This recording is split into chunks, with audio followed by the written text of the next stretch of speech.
Jazakallah Mian Sahib for illustrating these important aspects about Hazrat Masih Maud-Islam's life and the vision that he left. A'udhu billahi minash shaitanir rajeem. Bismillahir Rahmanir Rahim.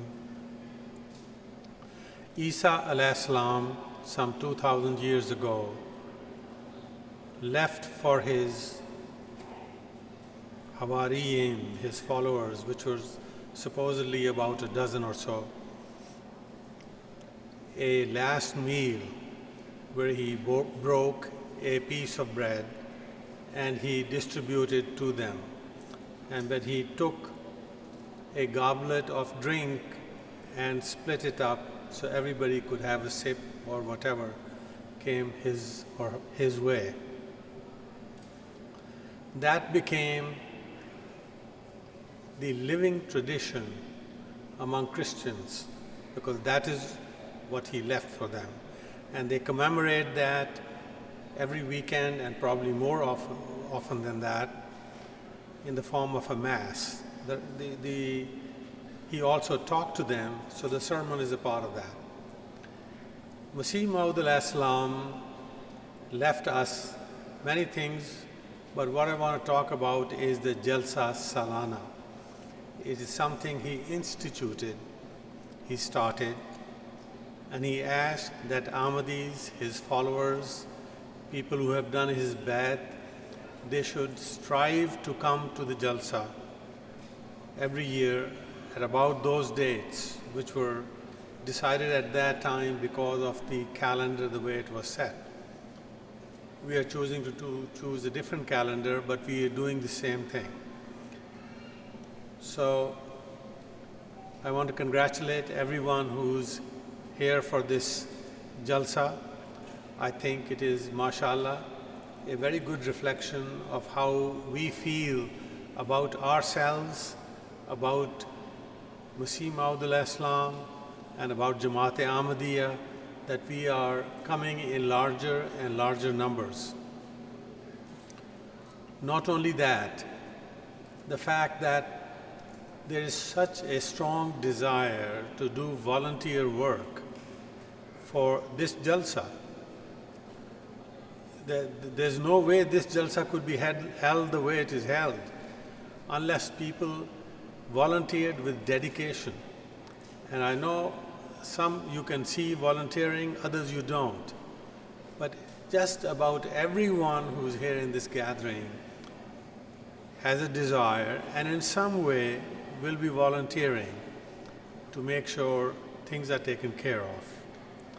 With the grace of Allah, with the passage of time, I can only talk about the USA, and I've seen how the Jalsa has not only increased in size over the years, but our sophistication has improved, our behavior of service to each other and to mankind has improved, and it is showing all around. It is showing all around. So we need to thank Allah for that, and we do thank Him, and we celebrate Masih Maud-Islam's message. And may His mercy and His grace stay with us, and we continue this tradition going forward. The numbers this year are much more than last year, and I'll come to that afterwards. The numbers, I mean the people who are attending the Jalsa. The main thing is to see how each person can volunteer and listen to the message and follow the message that Khalifatul Masih al-Khamis sent to us at the beginning of the Jalsa.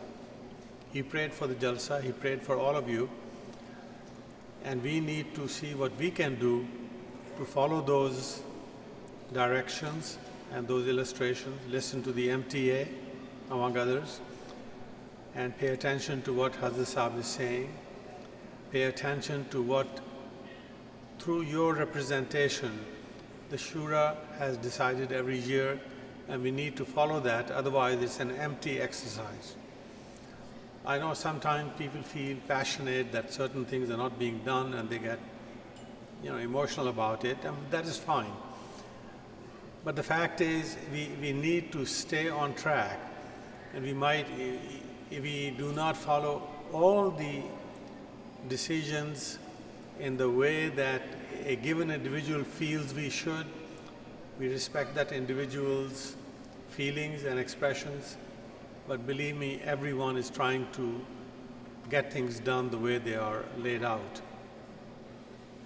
One of the things that Hazur has mentioned is that we should read the writings of Hazrat Masih Maud al-Islam, and we should make that a part of the conversation in our homes. Now, how we do it, he has not specified. I think that's not possible, because every individual is going to do it his or her own way. But it's very simple if you could just approach and try to do it. There's stuff in English, there's plenty of it, and you don't need a translation. If you know Urdu, then the Urdu literature is there, and that obviously is the original, and we should try to follow that. And I'm amazed at, I again say it, at the example of Hafiz Mubarak Kakoi Sahib from Chicago, that at his mature age, he has chosen to adopt a career in medicine, and I can tell you that's a grueling experience. There are so many young people I keep on coming across who cannot take the thought of working that hard, and they walk away from it. But he has chosen to follow that, and my understanding is he is a Hafiz al-Quran, so that goes without saying. But he has done a lot of ibadat, and Allah has shown him the way, and he has achieved it. Now, why I'm repeating it right now is that if he can learn medicine at that age, surely a lot of us can learn how to understand the writings of Masih Maud al-Islam. I'm talking about the original as well. And although most of the older members, they know Urdu language already, and they love to read it, they just have to make an effort to read it and then talk about it at the dinner table, or over a cup of tea, or however the social environment in your homes allows it to be. But even the youngsters, they can learn Urdu. It's not that impossible. Now, the expression that the Jamaat, quote unquote, should conduct, classes so that the youngsters will learn Urdu is a pipe dream. I'm not saying it shouldn't be done, but the reality is you can't do it. This has to be individual inspiration, and I'm talking about it from the practical point of view. You can institute the program, but to have children or young men or women to come to those programs with a regularity that they will benefit from that is well nigh impossible in the reality of the life as you live here in the USA. But if there are individuals who take it as a challenge and seek out the ways how to learn it, it can be done. It'll take time, but it can be done. But there's a need to have that determination, and whatever the process is, everybody who's involved will inshallah get the blessings of Allah, because you will be reading and you will be talking about the writings of Masih Maud al-Islam. As I bring this to a close,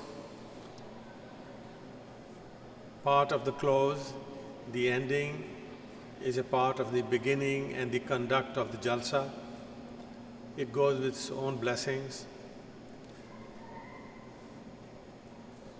We will be shortly raising our hands in prayers, and we need to remember all the volunteers who are doing the work for the Jalsa, because they have done a lot of work. We are aware of the Langar Khana and some other things, but believe me, moving the chairs, setting this thing up, that up, there are some hired people, but by and large, it is done by volunteers. Setting up the bookstall, making sure everybody's addressed politely and guided to the right place. To the children who are trying to distribute water and pick up the bottles so they don't litter, they don't create a litter. All these things, they are part of the volunteer work. These are all our own Ahmadi brothers, sisters, and children. And we need to pray for them. We must pray for them, that Allah bring blessings to all of them. I also want to emphasize that we do keep in mind prayers for our missionaries. There are missionaries that we know about what work they are doing, others we don't know. They are making their share of sacrifices the way they can do best. And we are grateful for that to them and to Allah. I also want to remind that we need to pray for the volunteers who go and work all around the year in the local Jamaats. And right now, I still need to mention those who are volunteering for Tabligh work in Mexico. They are doing it because Hazrat Sahib has asked us not to stay just in Merida, but to go out and spread the work and organize it more, and it needs manpower. And although he will send more missionaries, we are hoping that it'll happen soon. But the fact remains, you can't have enough missionaries. We need volunteers. So anybody who can spare a week or two, and as I said before, if you don't know Spanish, you will learn it over there. So keep that in mind and see what anybody can do. And the team which is running that, I'm talking about the Waqf-e-Arzi, is under the direction of Dr. Zahiruddin, who is our National Secretary for Waqf-e-Arzi.